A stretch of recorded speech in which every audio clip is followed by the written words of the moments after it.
안녕하세요. 사연에 빠지다의 DJ 민영입니다.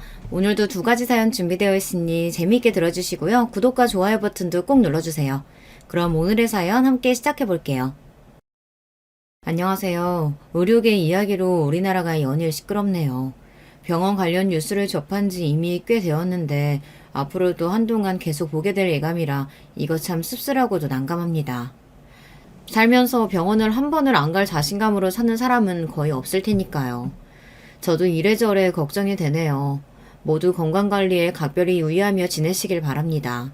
의료계의 뉴스가 장기로 이어지는 가운데 저도 의사라고 하면 가지고 있는 추억이 하나 있습니다.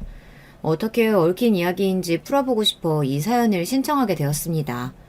어쩌면 저는 그저 한 번쯤 제 인생의 이야기를 나눠볼 곳을 찾고 싶었던 것뿐일 수도 있겠네요. 제가 어렸을 적에 부모님이 이혼을 하셨어요. 아버지라는 사람이 바람을 피웠거든요. 참으로 진부한 내막이죠. 외동딸로 태어나서 자라온 저였으나 사실 동생이 생길 뻔했답니다. 엄마의 뱃속에 남동생이 있었는데 유산이 되었고요. 그것도 초기 유산 같은 게 아니라 임신 7개월째에 그렇게 되었어요. 특별히 원인도 없었던 것으로 제가 기억하고 있습니다.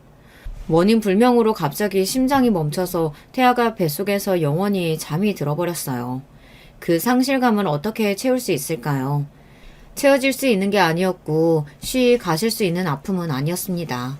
그저 견뎌내는 수밖에 없었어요. 그 아픔에 적응을 해버리는 방법 외에는 아무것도 없었죠. 그리고 그 시간을 아버지는 기다리지 못하셨습니다. 내가 왜 바람이 났냐고?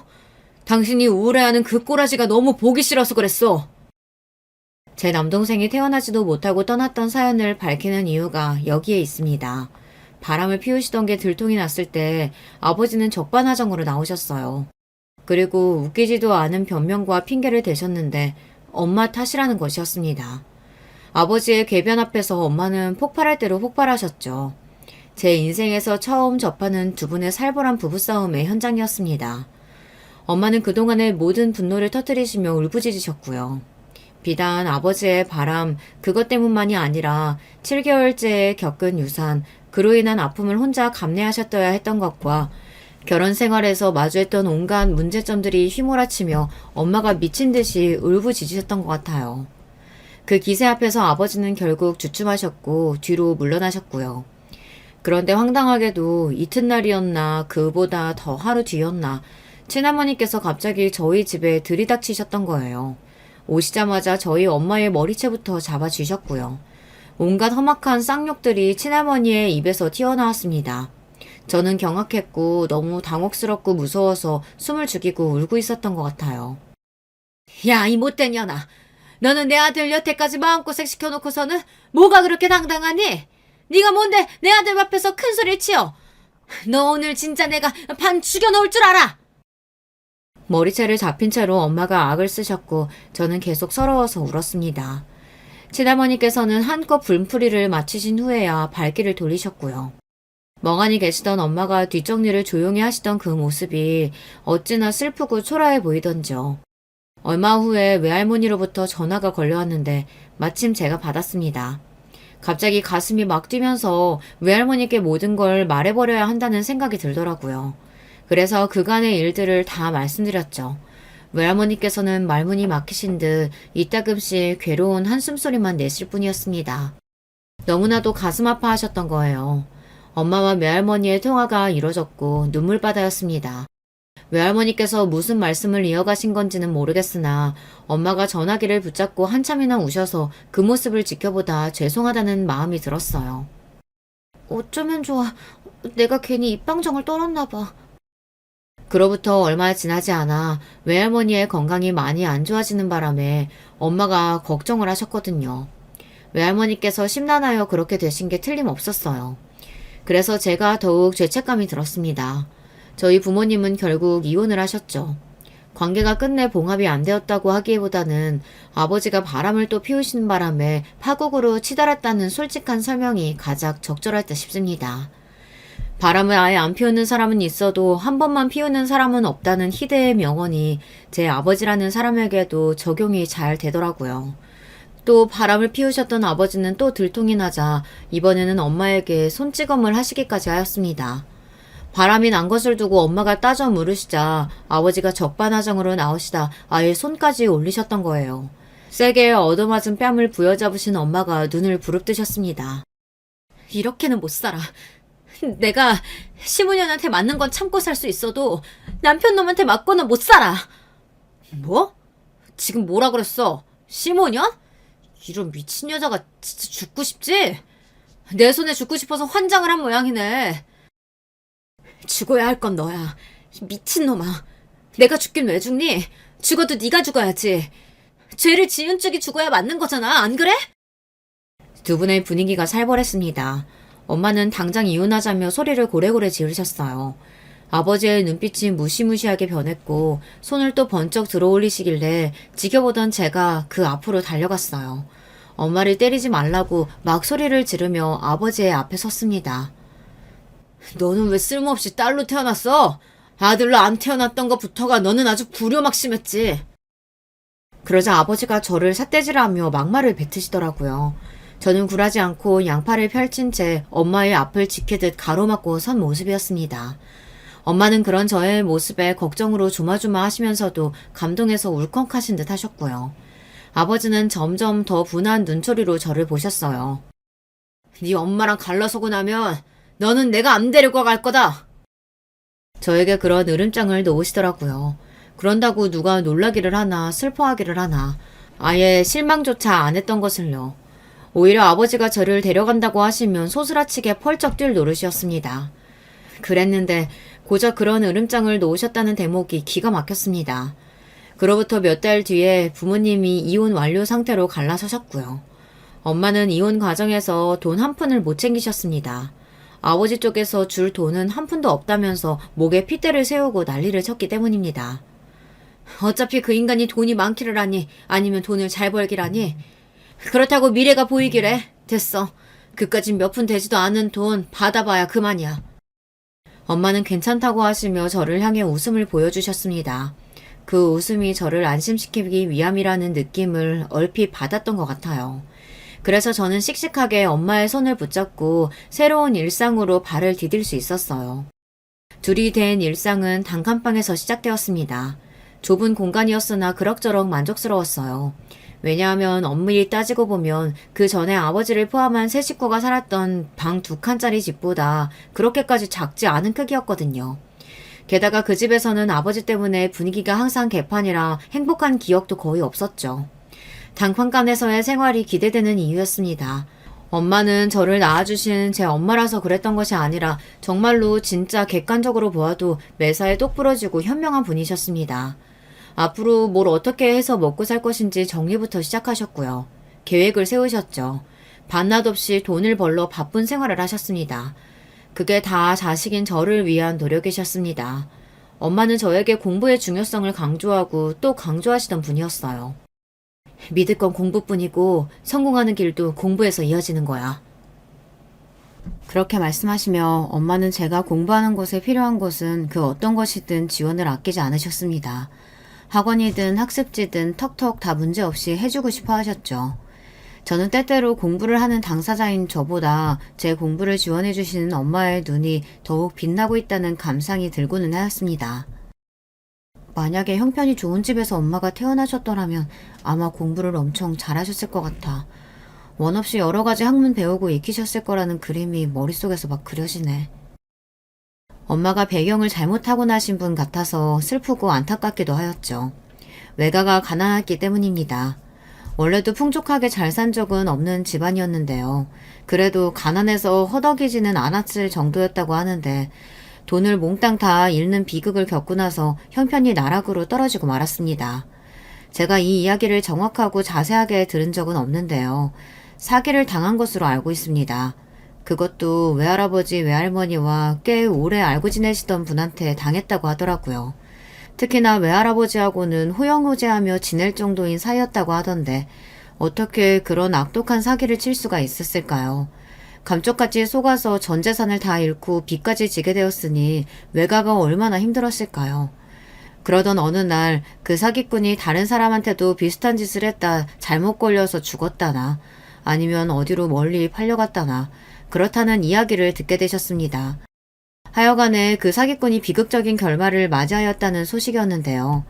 직접 단죄를 할 수도 없으며 돈의 일부라도 돌려받을 수도 없다는 걸 알게 되신 외할아버지께서는 허무함과 상실감에 빠져 지내기 시작하셨습니다. 그동안 그 사기꾼들을 추적하고 이를 갈며 지내시는 게 전부였는데 허탈해지실 만도 하죠.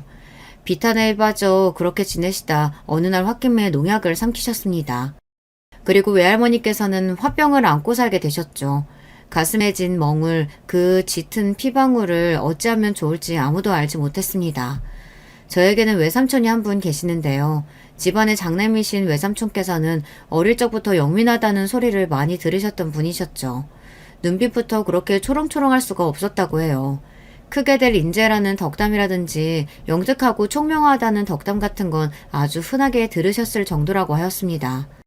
외삼촌은 꽤 괜찮은 직장을 잡으신 뒤 결혼도 제법 잘하신 분이었습니다. 만약에 그런 외삼촌이 멀쩡히 계셨다면 외가가 괜찮았을 것이라는 생각이 자주 들고는 했었네요. 그러나 안타깝게도 외삼촌은 한순간의 교통사고로 많은 것을 잃어버리셔야 했습니다. 몸에 마비 증세가 왔고 인지 능력 또한 저하되었습니다. 교통사고에서 머리를 다치셨거든요. 그 교통사고 이후 딱 1년 만에 이혼을 당하셨고요. 이혼 이전에 일방적으로 별거 먼저 당하셨다가 결국은 이혼을 당하셨던 것으로 알고 있습니다. 결혼한 지 10개월 만에 일어났던 교통사고였으므로 외할머니께서는 자기 딸의 인생을 더 우선시하며 지키고자 하는 사돈 집안의 입장이 10분 이해가 간다고 하셨습니다. 하지만 불쌍한 당신의 아들은 어찌하면 좋으냐 피눈물이 흐르는 것을 막지는 못하셨습니다. 그 이후로 외할머니께서 외삼촌을 돌보며 그렇게 살고 계셨어요. 교통사고 직후보다는 훨씬 상태가 좋아졌으나 그럼에도 외삼촌께서는 혼자 지내시는 것은 도저히 불가능한 상태였기 때문입니다. 반드시 누군가가 외삼촌을 위해 희생하면서 수발을 들어주어야만 했죠. 묵묵히 그 희생을 결코 희생이라 여기지 않으시며 해내고 계셨던 외할머니께서 어렸던 제가 아버지의 바람과 그로 인해 엄마가 힘들어하고 계시며 머리채를 잡아 뜯기는 수모까지 당하셨다는 이야기를 미주알 고주알 떠들었던 것입니다. 얼마나 그 가슴이 찢어지며 비통하셨을까요? 엄마가 이혼을 하시고 저와 단둘이 새로운 출발을 하게 되자 외할머니께서는 잘했다며 한숨 덜었다는 반응을 보이셨으나 여자 혼자서 자식을 키우며 사는 것은 결코 쉬운 일이 아니라고 하며 이제는 또 새로운 걱정에 접어드신 모양이었습니다. 그런 외할머니를 엄마는 항상 걱정하고 계셨고요. 내가 무너질 것 같으냐? 절대 안 그런다. 불쌍한 이 오래비를 봐서라도 나는 버틸 거니까 나는 문제 없으니 너나 어떻게 잘 좀 해봐. 나는 끄떡없어. 외할머니께서는 외삼촌을 위해서라도 어떻게든 악착같이 버티며 사실 거라고 선언하셨습니다. 엄마는 저를 위해서 뭐든 해내고 버티며 꿋꿋하게 사실 거라고 하셨고요. 제가 열심히 살아가지 않을 이유는 없었던 것 같네요. 학교 생활을 정말 최선을 다해서 해냈던 아이였다고 생각이 돼요. 그런 덕분인지 학창시절 내내 친구가 많지는 않아도 마음이 잘 통하는 소수 몇 명과의 관계는 유지를 잘 해왔답니다. 학교에서 친구들이 부모님 이야기를 할 때마다 남몰래 심장이 내려앉고는 하였으나 모른 척 태연하게 굴었네요. 부모님이 진작 이혼을 하셔서 편모가정이라는 사실을 드러내고 싶지 않았어요. 쪼들리는 형편이 슬펐지만 부끄럽진 않았습니다. 그러려고 노력했어요. 형편을 부끄러워한다면 그건 제가 엄마를 부끄럽게 여기는 게 될 것만 같았습니다. 몇 친구들 덕분에 저는 사춘기 아이들 앞에서 약점으로 보일 법한 요소들을 가지고 있음에도 별탈 없이 지낼 수 있었네요. 그런 부분에서 마음고생을 하지 않은 덕분에 성적 관리도 잘했어요. 엄마의 바람대로 저는 공부를 아주 열심히 했습니다. 제가 당당한 모습으로 성적표를 들고 오면 엄마가 기쁨에 찬 웃음을 지으셨죠. 엄마의 얼굴에 피는 웃음꽃이 저의 원동력이었고 제가 100점을 받아온 시험지는 엄마의 비타민이 되었습니다. 그리고 제가 고등학교 1학년 생활을 마무리하던 시기의 일이었습니다. 저는 그때 공부를 잘하기로 알려져 있던 여고에 착실히 진학하여 공부를 하고 있었죠. 아버지에게서 연락이 왔습니다. 그동안 연락 한 번 없었던 아버지라는 존재를 이렇게 다시 상기하게 되었습니다. 다름이 아니라 많이 편찮으신 모양이었어요. 네 아버지가 그 인간이 아무래도 간이 좀 안 좋은 모양이더라. 네? 간이라고요? 엄마 혹시 친가 쪽에 간이 나쁜 그런 게 있지 않았었나요? 맞아, 기억하는구나. 그게 집안 내력이야. 간이 나쁜 유전이 있나 보더라고.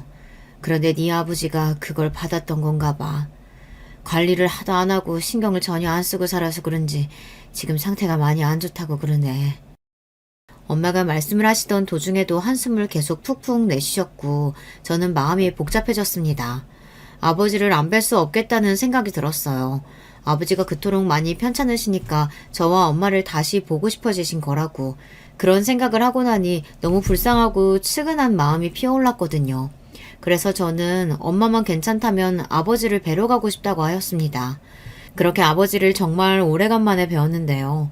간이 안 좋다고 하시더니 안색이 정말 나쁘더라고요. 너무 오랜만에 뵈어서 저는 어색하고 머쓱한 기분이었고 아버지와 엄마 두 분이 대화를 하시게 둔 채 저는 멀뚱하게 서 있었습니다. 그러다가 갑자기 언성이 높아졌고요. 뭐라고? 간이 문제라는 소리 들었을 때부터 내가 설마 했는데 진짜로 그런 거였어?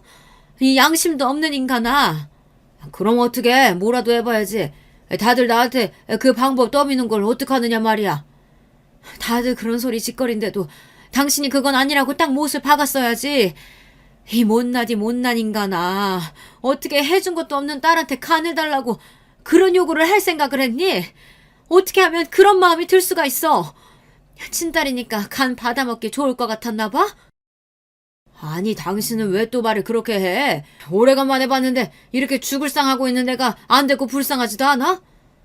안 됐고 불쌍한 건 우리야. 당신 때문에 피해보고 힘들어했던 우리는 정작 가만히 있는데 당신은 왜 이렇게 난리야? 당신이 뭔데 이제 와서 요란스레 굴어? 상습적으로 바람이나 피던 주제 우리한테 해준 게 뭐가 있다고. 한 번도 딸 자식한테 손수 선물 하나 골라주고 사준 적도 없으면서 이 나쁜 놈아. 어떻게 아직 성인도 안 된 어린 딸한테 이럴 수가 있느냐고. 오늘 여기에 당신 보러 오는 게 아니었어. 엄마의 몸이 울분으로 덜덜 떨리고 있었습니다. 저는 조용히 숨을 죽인 채 엄마가 돌아서서 저를 보시기 전에 뒷걸음질쳐 먼저 병실을 빠져나왔죠. 그런 저를 아버지가 발견하시고서 쳐다봤었고요. 간이 안 좋아서 돌아가실 위기에 처한 아버지가 제 간을 노린다는 그런 이야기가 소름 끼쳤습니다. 충분히 있을 법한 상황이라고 머릿속에서는 애써 그렇게 여겨보았으나 가슴이 요동치고 속이 울렁거리는 건 부정할 수가 없었습니다. 구역질이 나더라고요. 병실 복도를 배회하던 저를 발견하신 엄마가 얼른 손을 잡아 끄셨어요. 가자. 여기에 더 있을 필요도 없다. 저는 입술을 꾹 붙인 채로 조용히 엄마를 따라갔습니다. 그러다가 엘리베이터 앞에서 친할머니를 딱 마주치고 말았던 거예요. 엄마는 한숨과 함께 목례를 하였고요. 저는 엉거주춤 제법 정중하게 인사를 드렸는데 친할머니께서는 그런 저를 빤히 쳐다보고 계셨습니다. 자식이면 부모의 아픔 외면할 순 없는 거지. 그치? 내 말이 맞지? 너도 그렇게 생각하지? 다짜고짜 저한테 그렇게 물어보시더라고요. 저는 그 뜬구름 잡는 질문이 아버지의 간과 관련이 있다는 것을 알고는 난감해졌습니다. 엄마가 몹시 화가 난 얼굴로 친할머니와 따로 복도 구석에 가서 이야기를 시작하셨는데요. 목소리가 높아지기까지는 불과 수초도 걸리지 않았습니다. 엄마는 머리끝까지 열이 받은 채로 저에게 돌아오셔서 당장 엘리베이터를 잡아 타셨고요. 공부를 그렇게 잘한다면서 고등학교도 아주 좋은 곳으로 다닌다면서 그런데 그게 다 무슨 소용이니? 공부만 잘하고 인정머리 하나 없으면 그게 사람이야? 참된 사람이라고 할 수 없지. 친할머니께서 닫히는 엘리베이터 문을 바라보며 소리를 크게 지르셨고요. 달려오시다가 바닥에 철푸덕 넘어져서 주저앉는 모습을 보았습니다. 어떻게 된 상황인지 당연히 저도 파악을 다 하였고 아직 성인도 아닌 제가 이래저래 판단을 하고 결정을 내릴 일이 아닌 듯 싶었습니다. 무엇보다 엄마가 강경하게 절대 간 이식을 아버지에게 해주는 일은 없고 검사조차 받을 이유가 없다고 나오셨어요. 아주 단호하셨습니다. 그 결심이 너무 확고하여서 차마 제가 끼어들 틈조차 없었고요. 아버지가 돌아가셨다는 걸 알게 된 것은 그로부터 한 달 후의 일이었습니다. 간 때문에 못 버텨서 돌아가신 것만은 아니었고요. 몰래 담배를 사러 멀리까지 나가셨다가 발이 꼬이는 바람에 길에서 크게 넘어지셨더라고요. 그러면서 하필이면 돌부리에 이마를 찌으셨습니다. 그게 커다란 충격이 되었고 그 여파로 아버지가 돌아가신 것이었어요. 사람 죽고 사는 일은 모르는 거라고 하더니만 어떻게 가도 그런 식으로 갔을까? 엄마가 허탈함과 쓸쓸함으로 오랫도록 중얼거리셨습니다. 친가 식구들은 아버지가 돌아가시고 나서 무슨 이유에선지 서로 홀트으며 무지막지하게 싸웠다고 하더군요. 그리고 저와 엄마를 향해 이제부터 영영 인연을 끊자느니 그런 소리를 해대기도 하였습니다. 어이가 없을 따름이었네요. 원래도 연락 한 번 안 하고 살았건만 이제 와서 무슨 인연을 끊니 많이 하는 것인지 그저 헛웃음이 나왔습니다. 그런 정신없이 소란스러운 분위기 속에서 아버지는 영영 떠나버리셨고 반전이 펼쳐진 것은 며칠 뒤의 일이었습니다. 알고 보니 아버지가 당신의 유일한 재산을 제 앞으로 남기고 떠나셨던 거예요. 현금 3,200만 원 정도였습니다. 그 당시 물가로 가늠해 본다면 현재의 3,200만 원보다 더 큰 금액입니다. 그런 돈을 어쨌든 당신의 집안 사람들이 아니라 꾸역꾸역 알아보고 준비를 하셔서 아무도 몰래 제 앞으로 남겨놓으셨다는 게 저로 하여금 많은 생각이 들도록 만들었습니다. 왜 갑자기 내가 엄청 어렸을 때 아버지하고 둘이 손잡고 약수터 가고 슈퍼에 가서 과자 사 먹고 그랬던 기억이 떠오르는 걸까? 한 번도 떠올린 적이 없었던 아주 옛날 일들인데 왜 이제 와서 그 기억들을 추억이라고 나는 그렇게만 부르고 싶어지는 걸까? 마음이 복잡하더라고요. 이렇게 사람은 결코 한 갈래의 마음만 가지고서 살아가는 게 아니라는 것을 저는 아버지를 통해 깨닫게 되었습니다. 그게 뭐 그렇게나 큰 돈이라고. 전혀 큰 금액도 아닌데 설마 그거 하나 네 앞으로 남겼다고 해서 그 인간이 스스로에게 면죄부라도 주고서 떠났을까봐 나는 그게 걱정이야. 생각해보면 하나뿐인 자식한테 있는 재산 남기고 가는 거 너무나도 당연한 일인데 뭐. 이혼하면서 10원 한 장 못 챙겼었는데 이렇게라도 그 인간한테서 돈 받아낸 것 같아서 조금은 후련하다. 이렇게나마 내가 후련한 기분 맛본다. 그리고 엄마는 아버지가 아무도 몰래 저에게 남기고 떠나신 그 돈을 이렇듯 평가하셨습니다. 그 돈을 엄마는 후련한 재산이라고 보셨습니다. 개운한 얼굴을 하고 계셨어요. 그래서 저는 엄마의 그런 모습을 보며 속으로 다행이라고 생각했고 약간은 안심을 하기도 하였습니다. 하지만 그로부터 얼마 지나지 않아 잠이 오지 않는 새벽 뒤척이다 문득 일어나 보니 엄마가 평소에 드시지도 않던 그래서 요리를 하실 때나 사용하시던 소주를 한잔 하시며 훌쩍이고 계셨습니다. 혹시라도 제가 듣고 깰까봐 조용히 훌쩍이시는 엄마의 그 모습이 아빠로 인한 것임을 저는 직감할 수 있었습니다.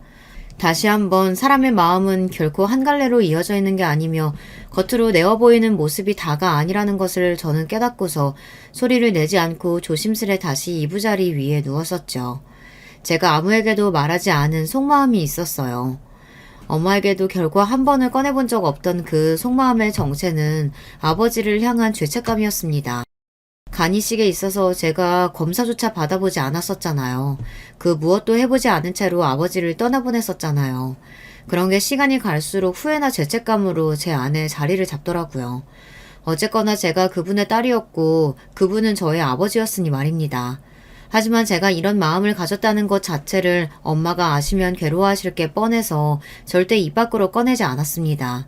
아버지한테 죄송한 마음으로 엄마를 위하는 마음으로 제가 할 수 있는 것은 죽어랍시고 공부를 하는 것이었던 것 같아요. 일찍이 엄마는 저에게 공부의 중요성을 강조하셨던 분이었고 다행히도 제가 유혹이 따라주었기 때문에 항상 성적은 잘 나왔습니다. 엄마에게는 저뿐이라는 사실을 세상에서 제가 제일 잘 알았습니다. 그랬기 때문에 재수를 하게 되었을 때 정말 미치도록 죄송하였어요. 제가 대학 입학시험에서 미끄러지는 바보 같은 실수를 저질러버린 바람에 부끄럽게도 재수를 하였습니다. 실망과 자괴감으로 머리를 감싸쥐고 있던 저를 엄마는 나무라지 않으셨었죠. 괜찮노라고 저를 굳건히 믿노라고 그렇게 말씀해 주셨을 뿐이었어요. 그렇게 말씀을 해주시는 엄마의 얼굴이 제가 어렸을 때 바라보았던 것보다 세월을 잔뜩 머금고 있다는 건 저도 알아차렸습니다. 그러자 초조해지더라고요. 부모님의 나이든 모습을 느낄 때마다 자식들은 초조해진다고 하죠. 제가 그 순간에 그러했습니다. 초조해서 죽을 것만 같은 마음을 안고서 재수 생활을 보냈었네요. 그렇게 목표를 했던 대학에 입학을 해낼 수 있었습니다. 엄마가 한껏 어깨를 펴고 다니시는 게 저의 보람이었어요. 예전에 살았던 단칸방 말고 비록 아담하지만 멀쩡한 아파트에서 살게 되었다는 것보다도 엄마는 딸이 명문대에 다니는 것을 비교할 수 없을 정도로 훨씬 더 많이 자랑스러워하며 뿌듯해 하셨던 분입니다. 그 시기에 엄마는 이런 질문이 들어오기를 손꼽아 기다리셨어요. 그럼 딸내미가 나중에 뭐가 되는 거야? 뭐를 할 거래? 우리 딸? 검사. 우리 딸은 검사가 될 거래. 이미 꿈은 정했어. 세상에 나 검사라고? 변호사, 검사, 판사 할 때 그 검사 말이야? 대단하네. 엄청나. 웬일이야? 이 집 딸내미가 말도 못하는 뛰어난 수재였구나? 아유, 그러게나 말이야. 엄마의 나는 이렇게 못났는데 우리 딸은 왜 그렇게 잘났는지 모르겠어. 내가 낳고 키운 자식이지만 내 눈으로 보기에도 정말이지 말도 안 되게 대단하고 기특해.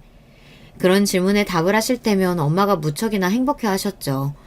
그런 일이 있었다는 날에는 엄마의 표정부터가 달랐습니다. 웃음이 비죽비죽 입가를 가르고 새어나오는 모습이었거든요. 그러면 저도 그만 실실 웃음이 나버리고는 했어요. 엄마가 행복해 하시는 모습을 보고 나면 저는 어떤 장애물이든 전부 다 뛰어넘을 자신이 생겼어요. 그 어떤 시련이든 포기하지 않을 용기와 끈기가 생겼습니다.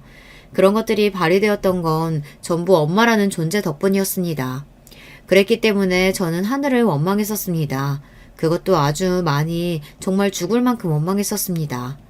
왜냐하면 엄마는 제가 30대 나이 문턱을 넘기도 전에 돌아가셨기 때문입니다. 하지만 한편으로는 제가 결국 검사가 되었다는 것을 보고 나서 돌아가셨으니 이것만큼은 하늘에 감사해야 하는 건가 싶기도 했었네요. 엄마가 편찮으신 것을 제가 너무 늦게 알았습니다. 많이 편찮으시다는 것을 알았을 때는 이미 병원에서 남은 기간을 3개월로 이야기하였으며 정말 길어봤자 6개월이라고 예상하였습니다. 우리 엄마 불쌍해서 어떡해요. 나처럼 멍청한 딸 둬서 엄마가 이렇게 된 거예요.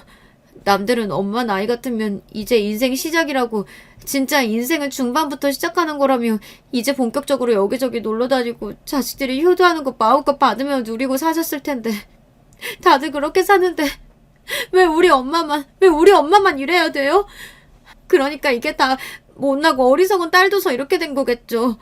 나 같은 불효녀를 둔 엄마 인생이 너무 불쌍하고 안 됐어요. 어떡하면 좋아요? 엄마 앞에서 펑펑 우는 것도 자제를 해야 한다고, 그럴 자격조차 없다고 스스로에게 몇 번이고 이른 뒤였으나 저는 결국 엄마와 대화를 나누던 중 감정이 복받쳐 올라서 오열을 토해내고 말았습니다. 그런 저의 젖은 눈가를 엄마는 언제 이렇게나 앙상해졌을까 싶은 손을 들어서 조심스레 닦아주셨습니다. 엄마가 돌아가시고 나면 이렇게 제 눈물을 닦아주는 손길도 더 이상 없을 거라는 생각에 진짜 더 미치겠더라고요. 그렇게 죽도록 공부해서 검사 됐으면 뭐래요. 엄마가 암에 걸린 것도 몰랐는데. 자책하지 마, 응? 바보 같은 건 나였어. 엄마가 잘못한 거야. 우리 딸은 아무런 잘못도 없어. 스스로 돌봐야 하는 내 몸을 돌보지 못한 건 나였고, 너는 네 인생을 지금까지 아주 멋지게 달려왔단다. 우리 딸, 이건 그냥 바보 같은 이 엄마의 팔자고 운명인 거야. 그렇게 생각하자, 우리. 엄마는 제가 뭐든 똑부러지게 잘 해내는 딸이라고, 다행이라고, 한 줄기 안심이 된다고 하셨습니다. 검사까지 되는 길을 척척 걸어온 제가 정말로 장하다고, 못 해낼 것이 없는 딸이니까 앞으로 혼자서도 잘 살 수 있을 거라고 엄마가 그렇게 저를 다독여 주셨는데요. 저는 그게 싫었어요. 듣고 싶지 않았습니다. 나 아직 어려요, 엄마. 나 그냥 직업만 검사라는 두 글자 달았을 뿐이에요. 남들이 돈 벌려고 지갑 구하는 것처럼 저는 그냥 돈 버는 수단을 검사로 정했을 뿐이에요. 나 그렇게 대단한 사람 아니에요. 나는 여전히 엄마 품이 없으면 안 되는, 아직도 투정 부리고 싶은, 그냥 마냥 기대고 싶은 그런 딸일 뿐이란 말이에요. 밖에 나가서나 검사죠. 엄마 앞에서는 나 그냥 아직 어려요. 나 엄마 없이는 인생 못 살아요. 무서워요. 엄마는 내가 겁이 얼마나 많은지 몰라서 그러죠? 결국 저는 그렇게 부족한 모습을 보이며 엄마 앞에서 철없이 굴고 말았습니다. 제가 아무리 힘들어봤자 여명이 얼마 남지 않았다는 청천벽력을 마주하고 인생의 마지막을 억지로 받아들여야 하시는 엄마만큼 힘들었을까요? 감히 비교라는 것을 할 수가 없었습니다. 고통스러운 와중에도 저를 다독이고자 혼자 살아갈 수 있는 담담한 용기를 불어넣어 주시고자 엄마는 그렇듯 노력을 하고 계셨는데 제가 너무 부족한 모습을 보였던 것이죠. 무서워서 그랬던 것 같아요. 저는 이미 아버지를 한 차례 잃어본 입장이었으니까요. 이미 이혼으로 뚝 떨어져 나간 지 오래였던 존재였으나 그럼에도 이 세상에서 유일한 저의 아버지셨죠. 그런 분을 잃고 나서 속으로 밀려든 죄책감 때문에 너무 힘든 시간을 보냈었는데요. 검사가 되었건만 이제는 제 인생에서 가장 큰 존재인 엄마까지 떠난다고 하니 무서웠어요.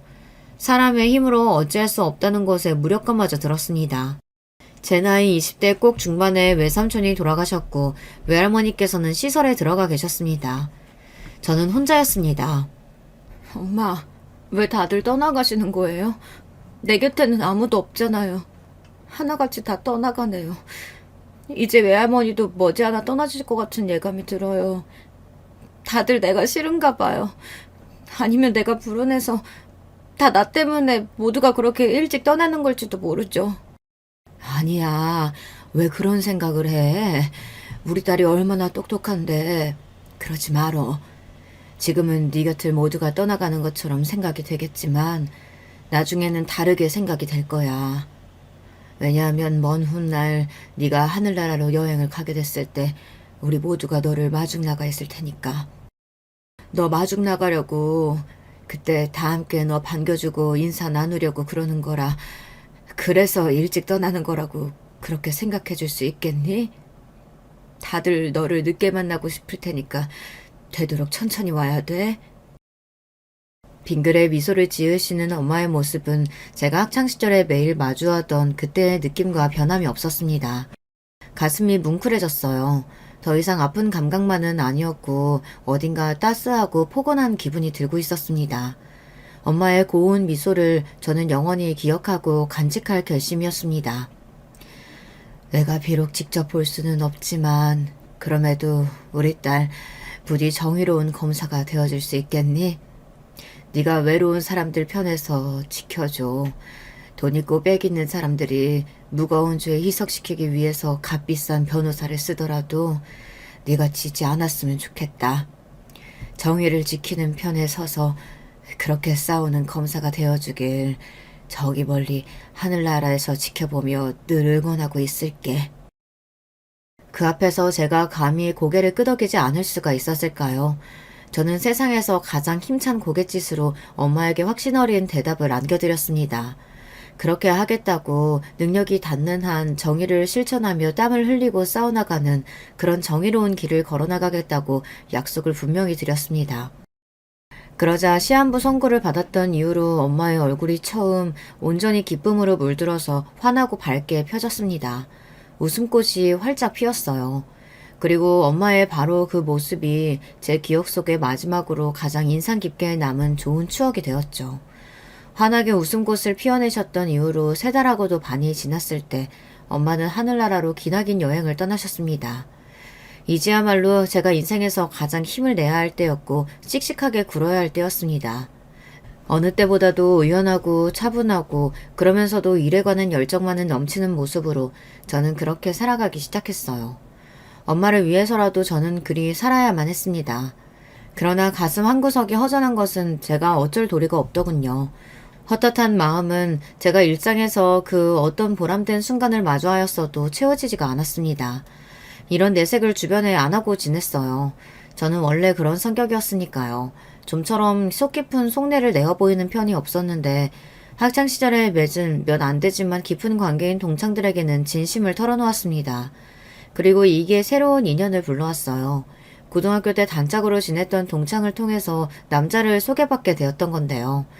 잘 맞을 것 같아서 소개해준다고 동창이 말했었고 상대의 직업이 전문직이라는 소리만 듣고서 워낙 믿을만한 친구가 소개해주는 거니까 성의를 제가 안 보일 수가 없으니 한번 자리에 나가나 봤던 것입니다.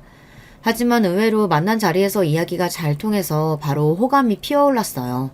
이래서 남녀관계는 어떻게 될지 모르는 법이라고 하나 봅니다. 저도 정말 신기했네요. 게다가 상대도 저와 같은 감정을 느끼고 있었으니 설렘 속에서 사랑이 커져만 갔습니다. 놀랍게도 남자친구는 의사였어요. 전문직 중에서도 의사였던 것인데요. 제가 어째서 시끄러운 유료계의 뉴스를 보며 과거 이야기를 떠올리는지 이제 아시겠죠? 만나는 동안에 서로 일 이야기를 거의 안 했어요. 공통적인 취미 이야기, 주로 영화나 소설에 관한 잡담을 그렇게 많이 나누었습니다. 대화가 잘 통하는 사이였고 자연스레 결혼을 떠올리게 되었어요. 그러면서 제가 남자친구의 집안에 대해 정확히 알게 되었습니다. 남자친구의 부친께서는 한 직장에서 20년 근속을 하시던 끝에 과감하게 결단을 내리시고 사업을 시작하셨던 분인데요. 처음에는 사업이 지지부진하였으나 점차 잘 되었고 가세 또한 확 펴게 되었다고 합니다. 그래서 남자친구도 여러 가지 의욕이 생겼으며 집안의 전폭적인 지원을 받고 죽어랍시고 공부를 해 의대에 갈 수 있었다고 하더라고요. 부친께서는 사업차 해외를 자주 다니셨어요. 직접 발로 뛰어다니시는 스타일이라고 하시더군요. 나이가 드셨어도 열정으로 따지자면 젊은 사람들한테 뒤처지지 않는 분이라고 남자친구는 그렇게 말을 하였습니다. 그리고 형제로는 누나가 한 명 있었는데요. 남자친구가 솔직히 털어놓기를 아직 가세를 펴기 전이었기 때문에 그 당시에 자기 누나가 엇나가는 걸 못 잡았다고 하더군요.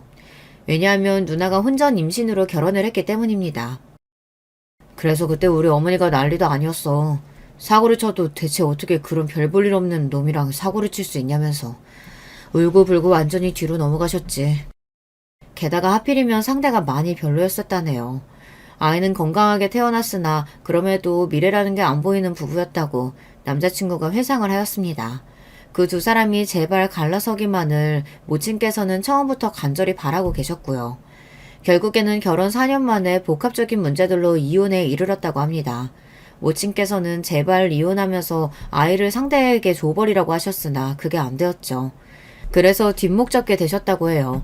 남자친구의 누나는 모친의 성화에 못 이겨 아이를 데리고 재혼을 하셨습니다. 상대 또한 재혼이었고 누나 쪽보다 나이가 8살이 많았죠. 나이가 뭔 상관인데 띠동갑도 아닌데 유난 떨지 마. 고작 8살 차이잖아. 그 정도의 직업에 재산에 애까지 받아준다는 남자를 앞으로 네가 어떻게 찾겠니? 네가 돈이 있니 능력이 있니? 제발 너는 그 잘난 동생 발목 잡을 생각이나 하지 말고 조용히 재혼이나 해. 모친의 타박에 충격을 받은 누나가 울면서 재혼을 하였다는 후문이었습니다. 남자친구도 그걸 몰랐다가 자기 누나가 재혼을 하고 난 뒤 전에 들었던 거예요. 모친께서는 당신의 아들이 여자를 만나는 것 같은 조짐만 보여도 간섭을 하셨다고 합니다. 남자친구는 그게 너무 부담스러웠고요. 게다가 한번 크게 데이기도 해서 그 후로 아예 여자친구가 없다고 딱 못을 박아놓고 지내왔다고 합니다. 을사가 닿은 이후로는 모친께서 더욱 눈을 부릅뜨고 감시에 들어간 걸 알았으니까요. 남자친구는 자기 누나의 재혼처럼 자기의 결혼도 모친의 영향을 받을까봐 그게 싫어서 간섭을 받지 않기 위해 저와의 연애도 집에 비밀로 해왔던 것입니다. 이런 전말을 저는 남자친구와 술 한잔 기울이며 진솔한 대화를 나누다가 알게 되었던 것이고요. 근데 우리 어머니가 나이 들고 달라지셨나 봐. 내가 얼마 전에 어머니한테 슬쩍 나 이제 장가나 갈까요? 이렇게 물었더니 가면 좋지. 누구라도 만나서 가면 환영이지. 이렇게 반응하시더라고.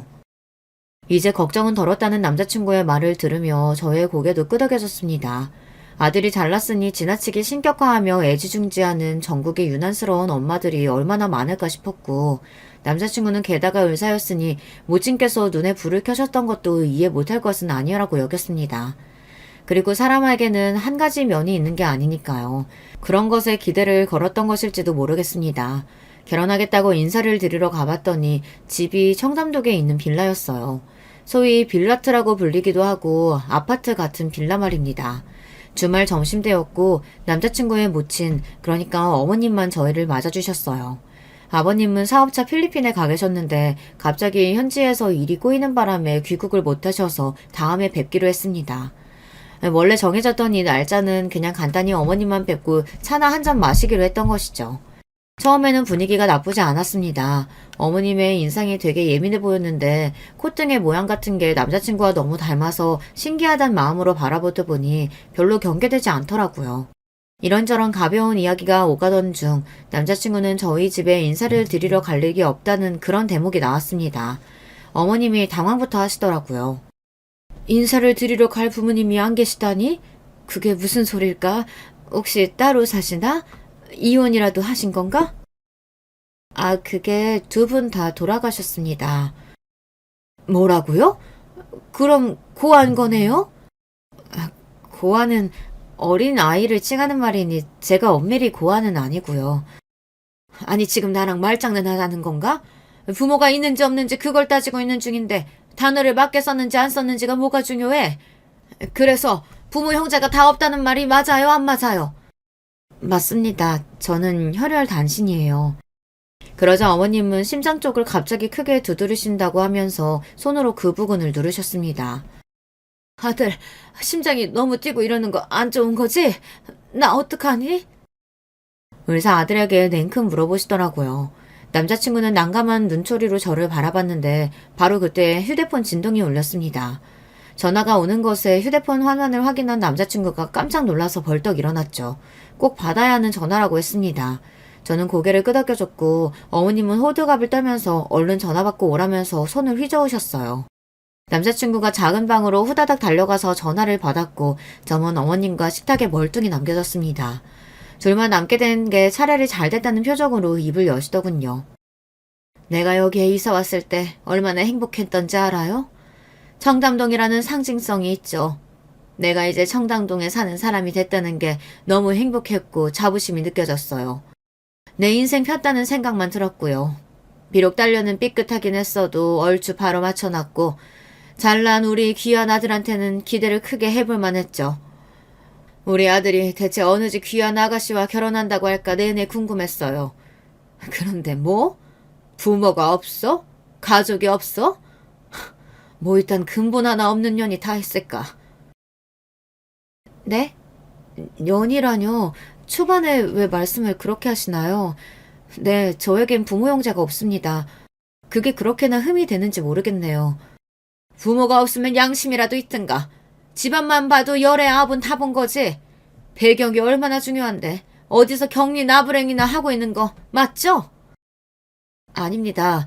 눈알 빠지게 자료 보고 머리 터지게 논리 펼치는 그런 일을 합니다. 자료 보고 뭐 영업 뛰는 서비스직이라도 되나? 에라이, 그래요. 네, 말 잘하면 나가서 실컷 많이 하세요. 우리 아들 곁만 아니면 아무래도 상관없으니까. 어머님이 혀를 끌끌 차시더니 일어나서 어디론가 가시더라고요. 궁금해서 쳐다봤더니 현관으로 이어지는 중문 옆에 놓여져 있던 웬 자루를 푸시는 게 아니겠어요. 그 자루 안에서 나온 건 바로 소금이었습니다. 중문을 열고 어머님이 소금을 툭툭 뿌리기 시작하셨어요. 기가 막히고 열이 받아서 제가 다가가며 소리를 냈죠. 미신을 믿으시나 보네요. 문가에 웬 소금을 두셨어요? 그래 믿는다 어쩔래. 잡귀야 물러가라. 감히 을사논보는 그 심보가 더럽고 찌질한 잡귀가 아니면 뭐겠어? 갑자기 벌어 화를 내시며 저에게 소금을 뿌리셨습니다. 제 입에서 헛웃음이 나오던 바로 그때였어요. 어머니 지금 뭐 하시는 거예요? 이 사람 저한테 뒤처질 그런 인물 아니에요. 아니긴 뭐가 아니야. 네가 콩깍지가 씌어서 그래. 아무리 결혼이 급하더라도 저건 아니지. 네가 의사인데. 제발 무례하게 굴지 마세요 어머니. 이 사람 검사예요. 뭔 검사? 검사라고요, 검사. 이 사람 현재 검사라니까요? 남자친구가 울상이 되어 외치자 어머님이 손에 한 움큼 쥐셨던 소금을 힘없이 떨어뜨리셨습니다. 아, 검사? 그렇지. 어머나, 어쩜 좋아. 우리 아들이 어떤 아들인데 아무나 만날 리가 없었는데, 아이고, 그럼 그렇지. 상황판 및 사태 수습에 나서신 어머님의 모습을 보면서 저는 조용히 핸드백을 챙겨들었습니다. 이만 가보겠습니다. 어머, 아직 차도 다 안 마셨는데 벌써 가요? 이야기 나누지도 못했는데. 아니, 저기 그러지 말고 일단 앉아서 우리 대화를 좀 나눠보는 게 좋지 않을까? 응? 제가 소금 알레르기가 있어서요. 얼른 가봐야 할 것 같아요. 조금 있으면 입에 거품 차오르고 발작 시작될 거라서요. 세상 천지에 그런 게 어디 있나요? 당연히 거짓말이고 핑계였죠. 그러자 어머님의 얼굴이 민망함으로 구겨지더니 금세 빨개졌습니다.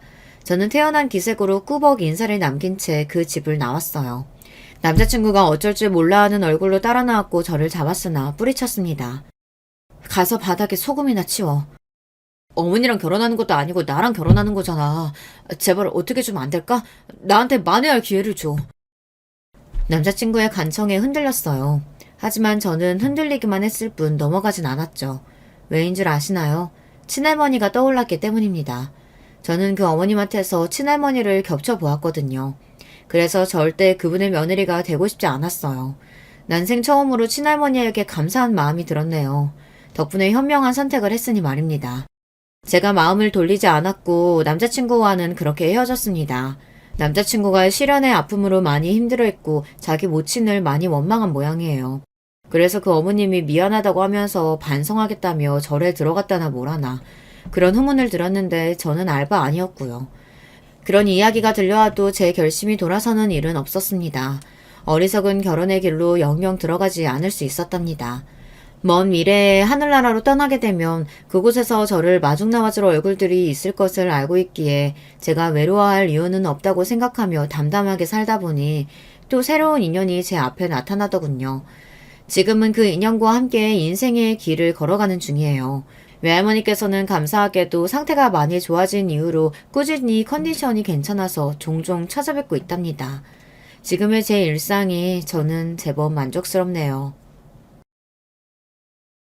안녕하세요. 저는 서울 사는 50대 여자입니다. 매번 듣기만 하다 이렇게 제 사연을 제보하려니 어색하네요. 평소에 일하며 사연을 자주 듣는 편인데 제 얘기가 나오다니 신기합니다. 그럼 바로 제 얘기를 시작해 볼게요. 여러분, 권선징악이라는 단어 아시죠? 워낙 유명한 말이고 학교에 다니며 배우는 기본적인 사자성어잖아요. 착한 사람은 복을 받고 나쁜 사람은 벌을 받는다는 말인데 저는 이 말을 얼마 전까지는 믿지 않았습니다. 제 인생이 유달리 고달팠기 때문이에요. 그런데 인생은 죽을 때까지 모른다고 하던데 그 말이 정답입니다. 이제는 저 말에 너무 동의하거든요. 제 인생에는 악역이 참 많았답니다. 첫 번째 악역은 바로 시어머니였어요. 고등학교를 졸업하고 집이 너무 가난해서 바로 공장에 취업한 저는 거기서 남편을 만났습니다. 남편은 대학생이었고 방학이라 잠깐 공장에 일하러 온 학생이었어요. 서로 첫눈에 반했는데 워낙 집이 가난했던 저는 빨리 결혼하고 싶었습니다. 결혼해서 우리 친정과 달리 안정적인 가정을 이루고 싶었거든요. 남편도 저도 연애할 때 한 번도 싸운 적이 없을 정도로 좋아했죠. 그래서 결혼하고 싶었는데 시어머니가 결혼 전부터 극심하게 반대하셨습니다. 미쳤어? 어디서 대학도 안 나온 년이 우리 아들하고 결혼하겠다는 거야? 아니지. 너 고등학교도 자퇴했다며. 우리 아들은 국립대에 다니는 똑똑한 사람이라고. 그리고 뭐 별 볼 리도 없는 주제에 우리 아들을 넘봐? 너 아버지도 없잖아. 어디서 인생 막장으로 살다가 내 아들 잡아서 결혼하려고 그래? 시어머니는 심지어 공장을 찾아오셔서 따졌어요. 절대 결혼 허락을 못한다고 우기셨죠. 시어머니의 말대로 저는 아버지가 없었습니다. 아버지가 무슨 사고를 치거나 바람을 피워서 엄마가 이혼한 것은 아니었고 오히려 일하다 다쳐서 돌아가셨어요. 지금과는 달리 예전에는 힘든 일을 하다 돌아가신 분들이 많았거든요. 우리 아버지도 그중 하나였죠. 또 워낙 가난해서 엄마와 저 그리고 동생은 반지하에 있는 단칸방에서 셋이 살았어요. 수도도 제대로 나오지 않았고 전기가 끊기는 것도 흔했습니다. 찢어지게 가난했다는 말이 정답이에요. 이런 저를 시어머니는 극심하게 반대하셨습니다. 나는 저번에 수경이 시어머니가 찾아온 거 보고 깜짝 놀랐잖아. 인상부터가 너무 드세더라. 그런데 그렇게 수경이 조건이 별로라고 반대하는 거에 비해 본인도 뭐 딱히 그렇게 잘난 건 아니잖아? 수경아, 네 예비시댁 시장에서 김밥 장사를 한다고 했지? 네. 시장에서 시부모님이 같이 분식집을 하세요. 그냥 시어머니는 제가 아버지도 없고 고등학교도 졸업 못해서 싫으신가 봐요. 아무래도 남편은 대학도 다니고 있으니까 비교가 돼요. 누가 보면 명문대에 다니는 줄 알겠다. 그냥 우리 지역에서 적당히 공부하면 들어가는 대학이잖아. 그 아줌마 식당 장사도 잘 안 되면서 뭐가 그렇게 불만이래? 나였으면 수경이처럼 착하고 예쁜 여자가 며느리로 들어오면 오히려 좋아할 텐데. 됐어. 그냥 수경이 네가 놔줘. 저런 집안엔 시집 가는 거 아니야. 맞아. 오히려 별 볼 일도 없는 집들이 더 난리더라. 있는 집들은 저렇게 안 따져. 그리고 수경이 네가 고등학교를 그냥 안 다니고 싶어서 안 나왔니? 돈이 없어서 그 어린 나이에 여기 와서 고생한 건데. 생활력 좋다고 좋아하거나 오히려 안타깝게 여겨야지. 아주 못됐어. 동료 언니들 말대로 저는 고등학교를 돈이 없어서 못 나왔어요. 학비를 낼 돈으로 당장 하루라도 더 먹고 살아야 했거든요. 처음에 공장에 왔을 때 미성년자라서 안 받아준다는 걸 며칠이나 빌어서 겨우 들어왔습니다. 혼자 가장 역할을 하며 돈을 벌었어요. 엄마가 저랑 동생을 홀로 키우며 공장에서 일하다 팔을 다치셨거든요. 그렇게 집에 미성년자 때부터 돈을 벌어 가져다 주었어요. 제가 고등학교도 나오지 못했다는 게 콤플렉스라 동생은 고등학교도 무조건 졸업하게 했어요. 이런 사정을 남편은 당연히 알고 있었고 시어머니도 알고 있었습니다. 하지만 시어머니는 그냥 제가 싫었는지 무작정 반대하셨어요.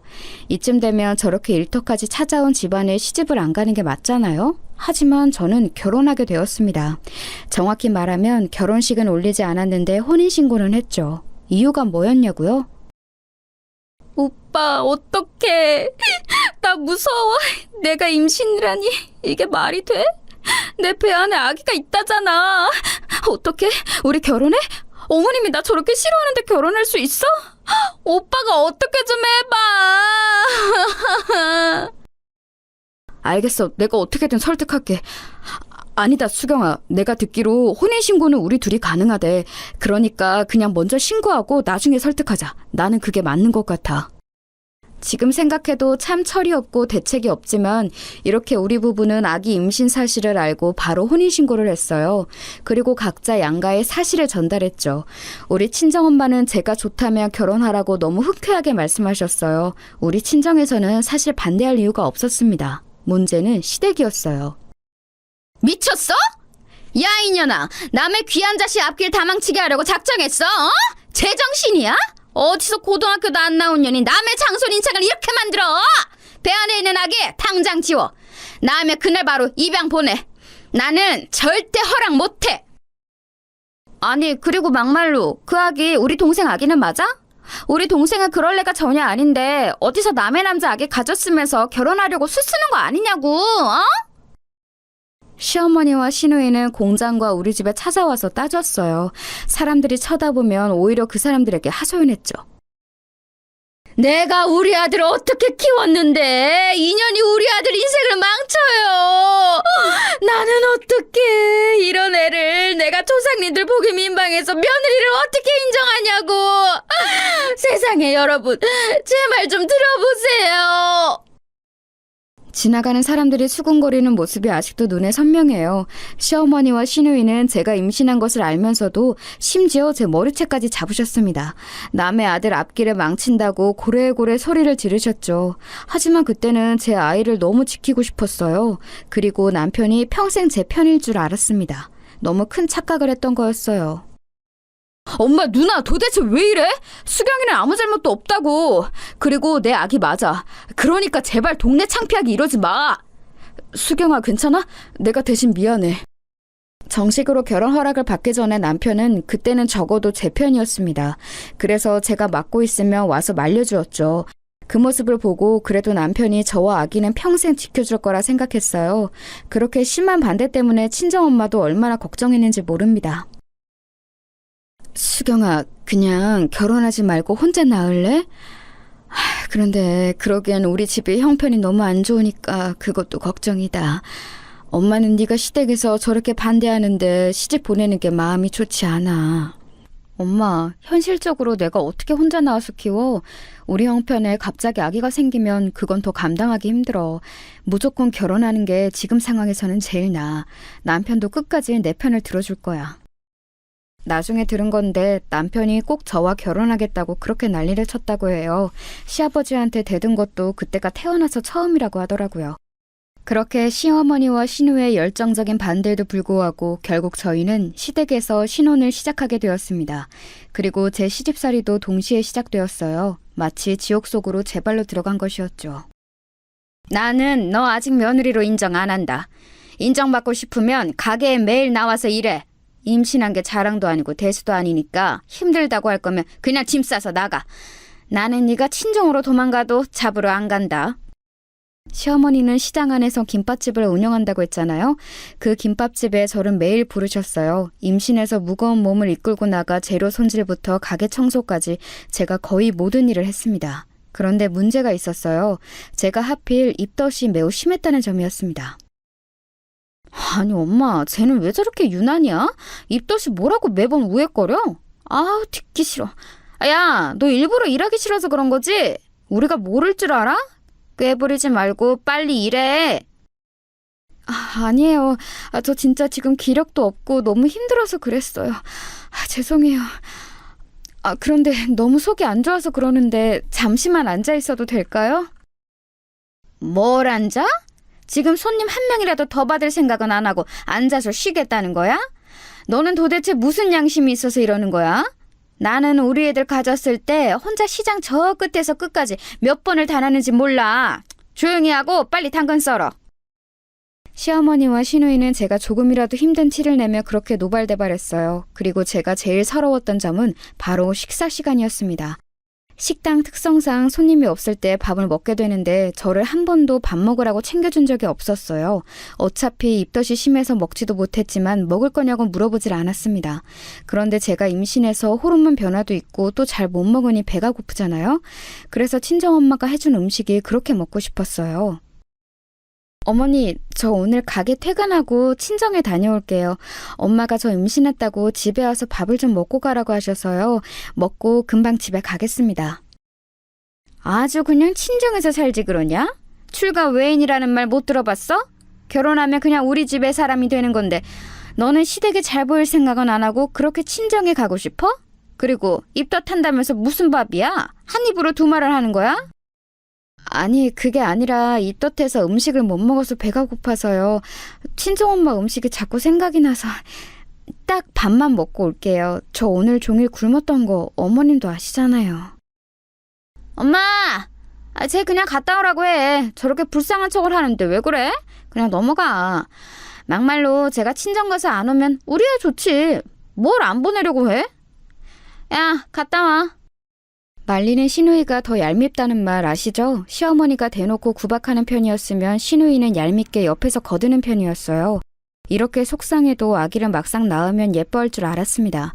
남편은 저 때 대학 졸업반이라 너무 바빠서 집에도 잘 못 들어왔어요. 수경아, 미안해. 내가 진짜 요즘 너무 바빠서 너한테 신경을 잘 못 썼어.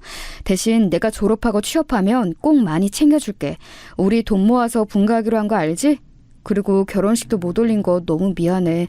내가 돈 많이 벌어서 우리 수경이 꼭 웨딩드레스 입게 해줄게.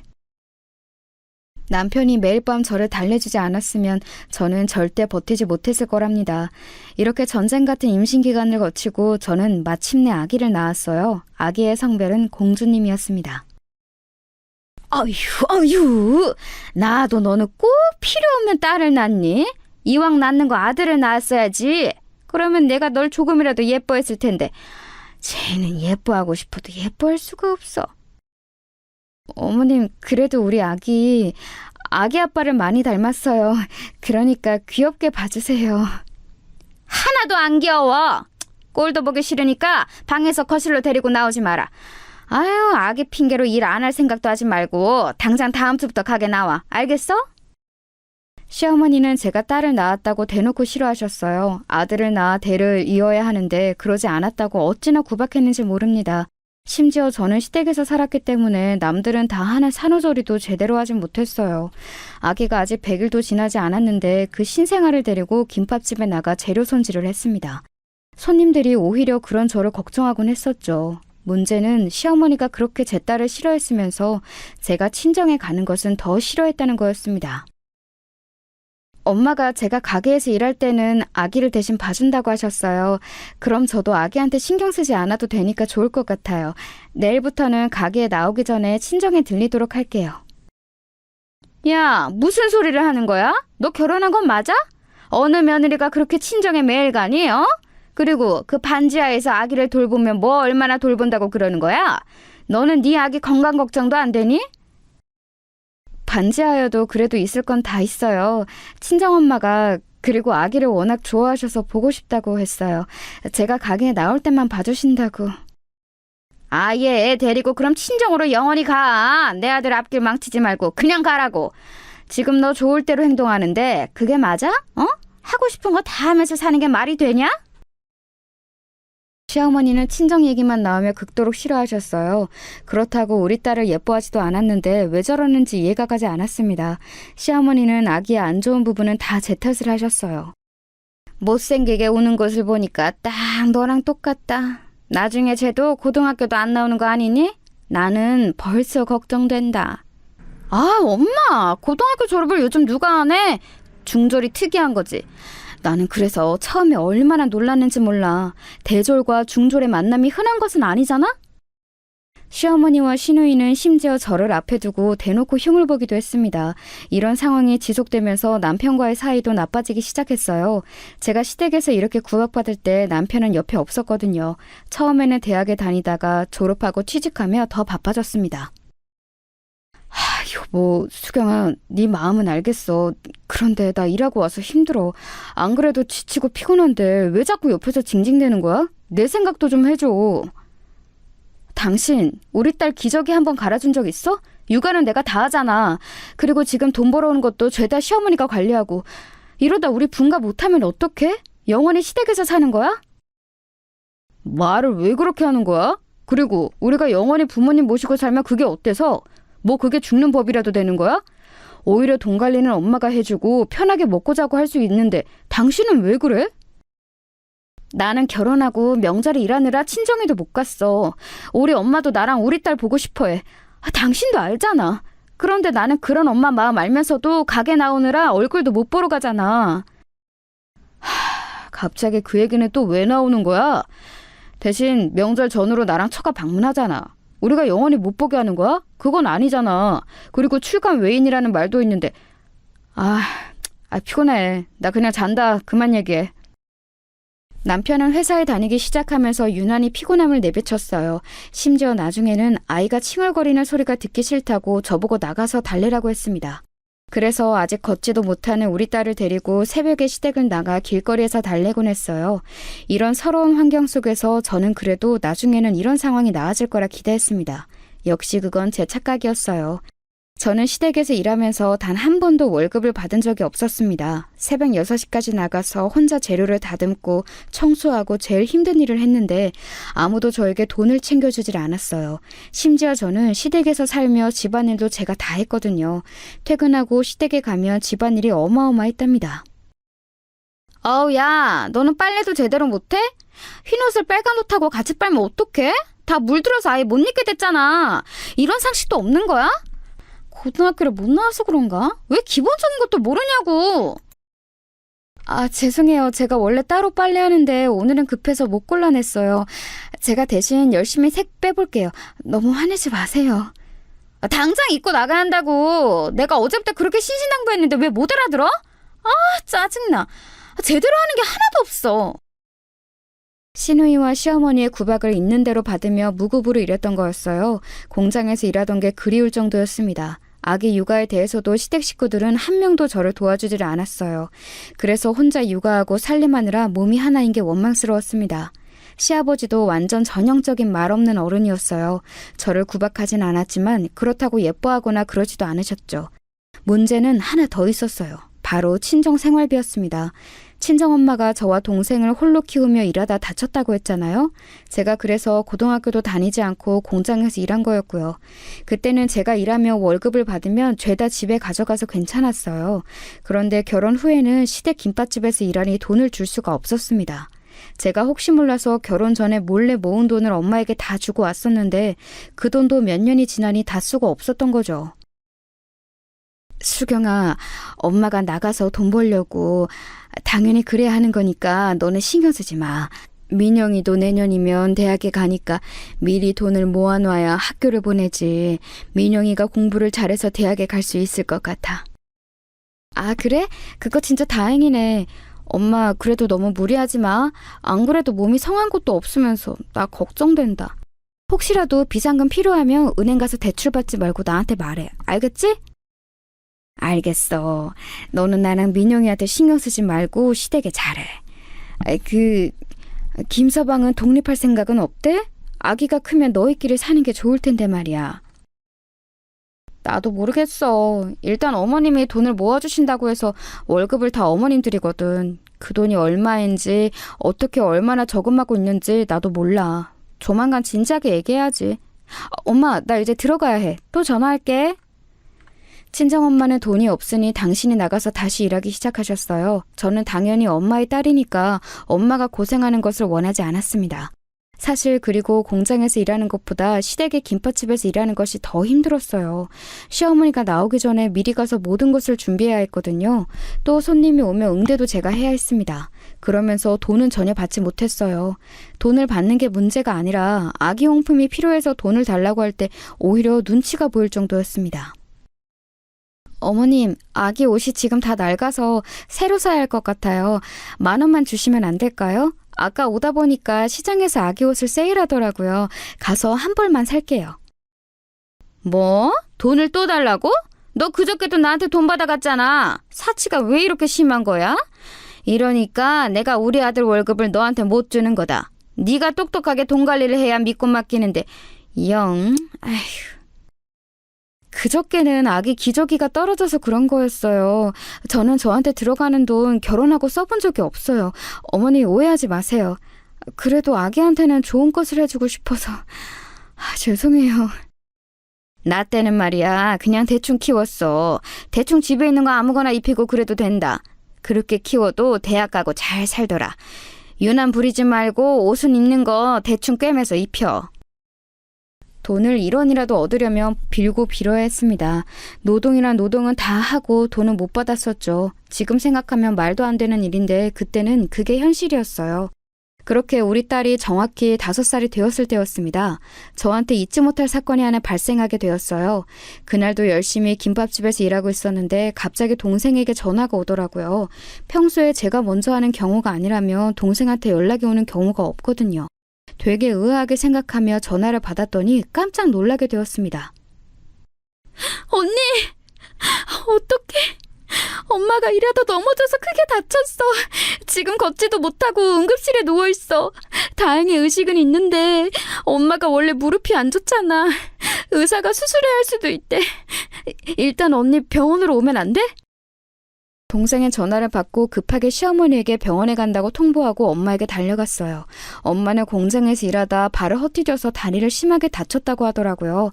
당장 수술하지 않으면 걸을 수가 없다는 의사의 말에 보호자 칸에 사인을 했습니다. 언니, 수술비는 어떡하지? 내가 지금 아르바이트해서 버는 돈은 우리 공과금 내고 그러느라 모으질 못했어. 하루 벌어 하루 먹고 사니까 모은 돈이 전혀 없거든. 언니 혹시 100만 원 있어? 민영아, 언니가 어떻게든 가져올 테니까 일단 급한 대로 주변에 빌리자. 병원비는 언니가 알아서 한다고 엄마한테도 말해. 알겠지? 엄마가 수술하지 않으면 걷지 못한다는 말에 진행하긴 했는데 돈이 문제였어요. 동생이 그때는 대학에 다니고 있었거든요. 대학생이라 들어가는 돈이 매우 많아서 동생도 학교에 다니며 아르바이트하고 있었죠. 친정이 너무 가난해서 그렇게 집에 쉬는 사람이 없는데도 모아놓은 돈이 없었답니다. 그때 결혼한 것을 처음으로 후회했어요. 만약 계속 공장에서 일했으면 지금보다는 희망이 많았을 테니까요. 저는 그때까지도 시댁에서 독립하지 못한 채로 살고 있었습니다. 너는 이렇게 손님이 몰리는 시간대에 그렇게 홀랑 가버리면 어떡하니?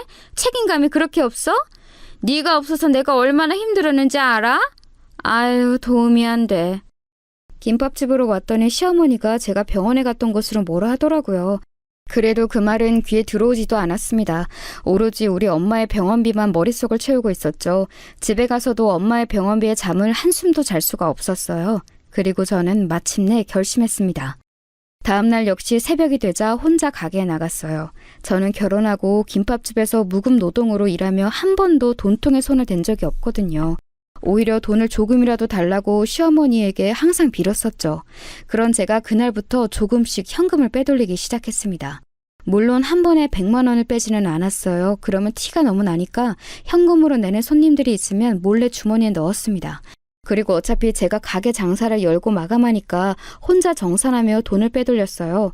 그렇게 일주일이 되자 100만 원이 모였습니다. 5년 동안 무급으로 일했으니 그 정도는 괜찮다고 혼자 합리화했죠. 여러분은 어떻게 생각하세요? 민영아, 언니가 돈 가져왔어. 너 남자친구에게 돈 빌렸다며? 빨리 갚아. 고맙다고 전해줘. 그리고 앞으로 돈 필요하면 언니한테 말해. 알겠지? 엄마한테는 형부가 줬다고 해. 돈을 건네며 저는 차마 가게에서 훔쳤다고 할 수가 없으니 남편 핑계를 댔어요. 저는 그 말이 제 인생에 얼마나 큰 파장을 일으킬지 전혀 상상하지 못했습니다.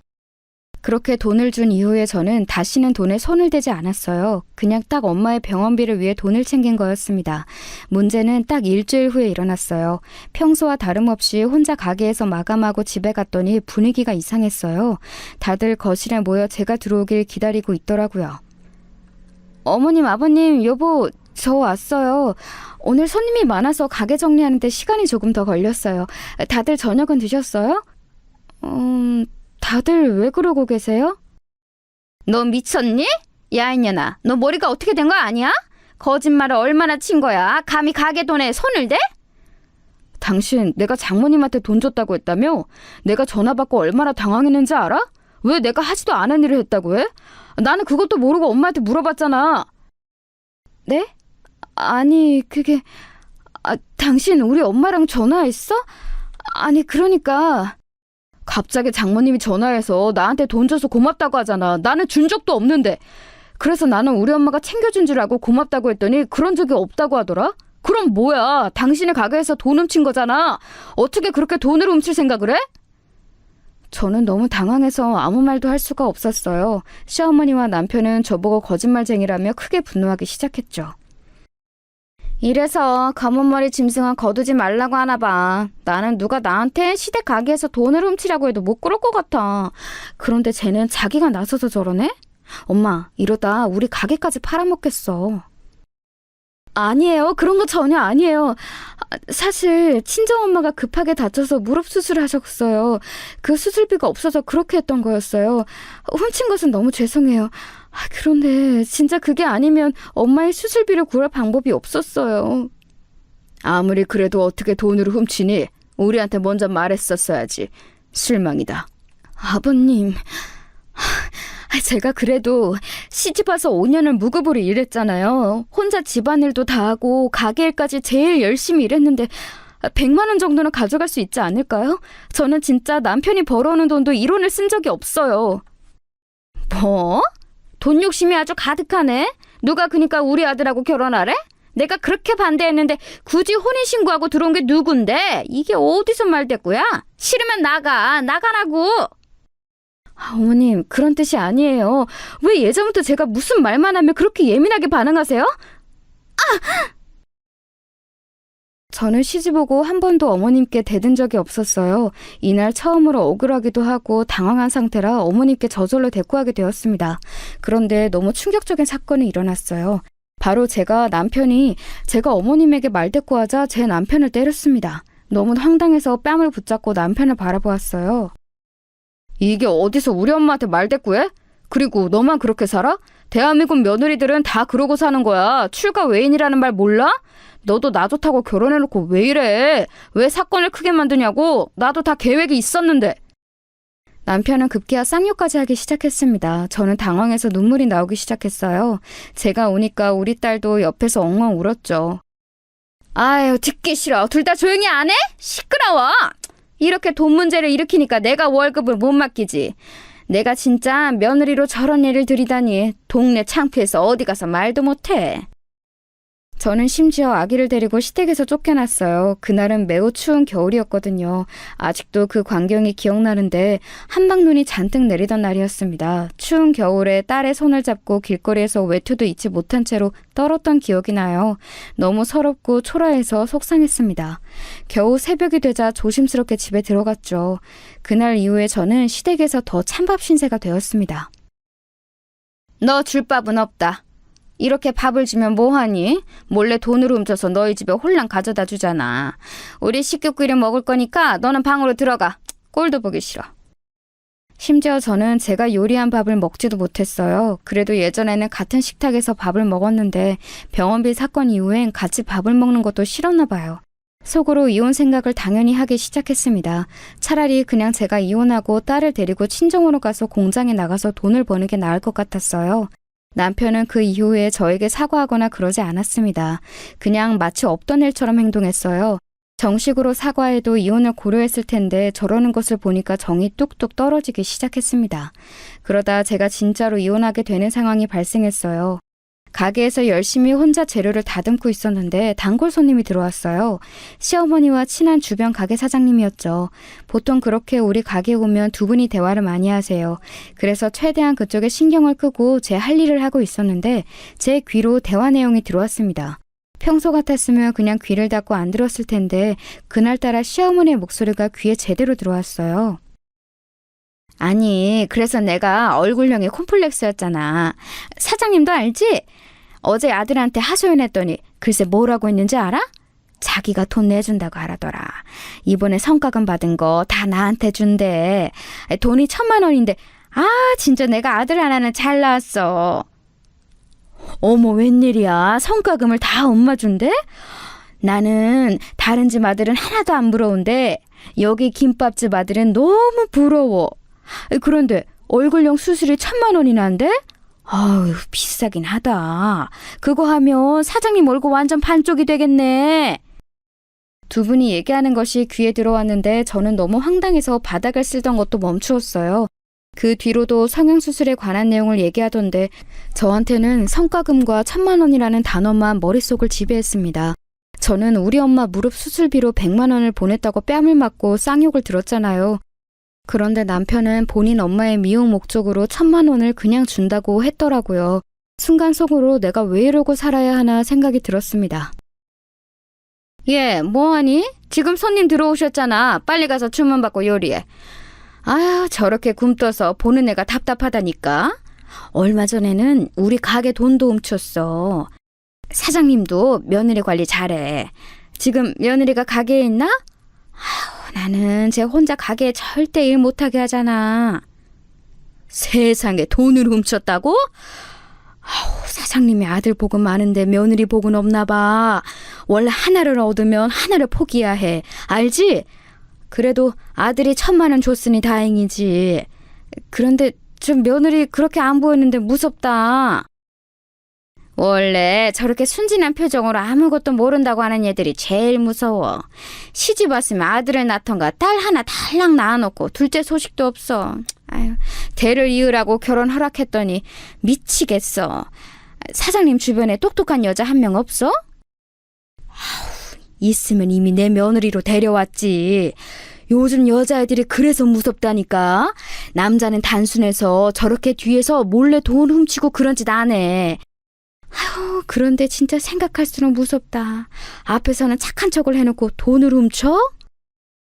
심지어 제 앞에서 제 욕을 하는 시어머니를 보고 저는 그동안 꾹 눌러왔던 모든 감정에 폭발했어요. 안정적인 가정을 가지고 싶어서 심한 반대에도 결혼했더니 돌아오는 것은 이런 모욕이었죠. 우리 딸한테 시댁 식구들이 잘하면 몰라. 그것도 아니었거든요. 딸이라고 온갖 구박이란 구박은 다 하고 있었습니다. 딸의 교육을 위해서라도 도저히 시댁에서 살 수가 없었어요. 어머, 쟤 지금 어디 가는 거야? 야, 너 이리 안 와? 이제 저게 돈을 훔치더니 막 나가네? 어우, 사장님 이것 봐. 내가 며느리를 불려오를 데려왔어. 나 진짜 속 터져 미치겠다. 시어머니가 뭐라 하든 저는 가게를 나왔습니다. 그리고 곧바로 어린이집에 가서 딸을 데리고 왔어요. 딸의 손을 잡고 다음에 시댁에 가서 제 짐을 챙겼어요. 일단 눈에 보이는 물건들을 담았습니다. 정말 슬펐던 것은 무엇인 줄 아세요? 제가 시댁에서 혼자 집안일하고 가게를 보며 돈을 만진 경우는 엄마의 병원비가 전부였잖아요. 그래서 제 짐이라고 해봤자 시집 왔을 때 들고 왔던 제 짐이 전부였습니다. 혼자 씁쓸하게 짐을 챙기고 집을 나가려고 하자 마침 남편이 집에 들어왔어요. 당신 뭐야? 엄마한테 연락 와서 급하게 집에 왔어. 그렇게 대책 없이 가게를 두고 나오면 어떡해? 이제 뭐 돈도 훔치더니 막 나가기로 작정했어? 미쳤냐고? 미친 건 네가 미친 거겠지. 당신이야말로 미쳤잖아? 나한테 결혼하고 돈 1원이라도 준 적 있어? 네 엄마 성형수술비는 낼 돈이 있고 우리 엄마 병원비를 그렇게 아까워? 나는 성과금이라는 게 있는 줄도 오늘 알았어. 진짜 너무 실망해서 당신하고 할 말도 없어. 그건 그냥 성의 표시였어. 우리가 지금 엄마 집에서 얹혀 살아서 미안하니까 그랬던 거지. 그리고 다음 성과금은 당신 주려고 했었어. 내가 다 계획이 있고 생각이 있는데 가만히 기다리면 되는 것을 당신은 도대체 왜 그러는 거야? 그 기다리는 거 언제까지 그래야 하냐고. 5년을 기다렸는데 이러다 나 평생 시부모님 모시게 살게 생겼잖아. 당신은 분명히 우리 딸 3살 되면 독립하자며. 지금 얘 5살이야. 학교 입학할 때도 여기서 살겠어. 당신은 너무 맨날 안 좋게 생각해. 우리가 그래도 편하게 살 수 있는 건 다 엄마 덕분이잖아. 그래서 그냥 나도 미안하고 고마우니까 엄마한테 돈 준 거야. 뭐? 미안하고 고맙다고? 내가 편하게 살아? 나 지금 같이 식탁에서 밥도 못 먹는 거 뻔히 알면서 그런 말이 나오니? 됐어. 나도 참을 만큼 참았어. 이혼하자. 나 이 집안 꼴도 보기 싫어. 뭐? 꼴도 보기 싫어? 야, 너 미쳤냐? 어? 나름 차분하게 시작된 대화는 끝으로 갈수록 험해지기 시작했어요. 욱하는 성질이 있던 남편은 또 저에게 손을 들 것 같았습니다. 그래서 이혼을 통보하고 무작정 딸의 손을 잡고 친정으로 도망쳤어요. 그 뒤로는 당연히 난리가 났습니다. 핸드폰으로 시어머니와 남편이 끊임없이 연락이 와서 전화기를 꺼놓았어요. 그랬더니 그 둘은 저를 보러 우리 친정 반지하까지 찾아왔습니다. 당장 안 나와? 미쳤어? 어? 돈을 훔쳐간 것도 모자라서 이제는 도망을 쳐? 너 내가 횡령으로 경찰에 신고할 거야. 그동안 편하게 우리 집에서 살더니 이렇게 배신을 해? 은혜를 이렇게 갚으면 너 저승에 가서 지옥 가. 수경아, 일단 문 열어봐. 장모님, 처제, 대화로 상황을 해결하자. 엄마, 진정해. 수경아, 이혼은 안 돼. 집안에서 다 들으며 사람이 없는 척을 했어요. 그런데 남편과 시어머니는 너무 지독했습니다. 나중에는 주인집 아주머니가 저에게 곤란하다고 나가달라는 말까지 했죠. 아니, 나도 그쪽 사정 대충 들어서 아는데 안타까워. 그런데 안타까운 마음하고 내가 피해보는 마음은 별개잖아. 이해하지? 그리고 경찰 부르는 것도 한두 번이지. 그 사람들 여기에 자꾸 부르면 우리 집에 무슨 문제 있어 보여. 아유, 됐고 세대 그냥 나가줘. 계속 우리 집을 찾아오며 행패를 부리는 모습에 저도 너무 부끄러웠어요. 그래서 친정엄마와 동생과 상의하고 다른 동네로 이사까지 갔습니다. 남편과 시어머니가 찾아올까봐 두려워서 새벽에 이사 갈 정도였어요. 제가 이사 갔더니 당연히 남편은 더 난리가 났습니다. 하지만 저는 절대 물러서지 않았어요. 너는 네 엄마 얼굴 성형 수술할 돈은 있고 우리 엄마 무릎 수술할 돈은 없냐? 나는 진짜 당신이 이럴 줄 몰랐어. 이렇게 네 가족만 아는 사람이면 결혼 안 했지. 내가 너희 집에서 이제껏 어떻게 일했는데 당신이 이래? 돈. 그렇게 돈이 중요해? 그냥 이대로 계속 같이 살면 어차피 나중에 우리 부모님 돌아가시면 이 집 우리 재산이야. 왜 하나를 알고 둘은 몰라? 나는 당신이 오히려 답답해. 1,000만 원 주면 우리 엄마가 기분 좋아서 당신한테 더 잘해주겠지. 너는 아직도 네 엄마를 모르냐? 나는 당신이 더 답답해. 성형수술한 네 엄마랑 평생 그렇게 살아, 이 마마보이야. 나는 진짜 구역질이 나서 같이 못 산다고.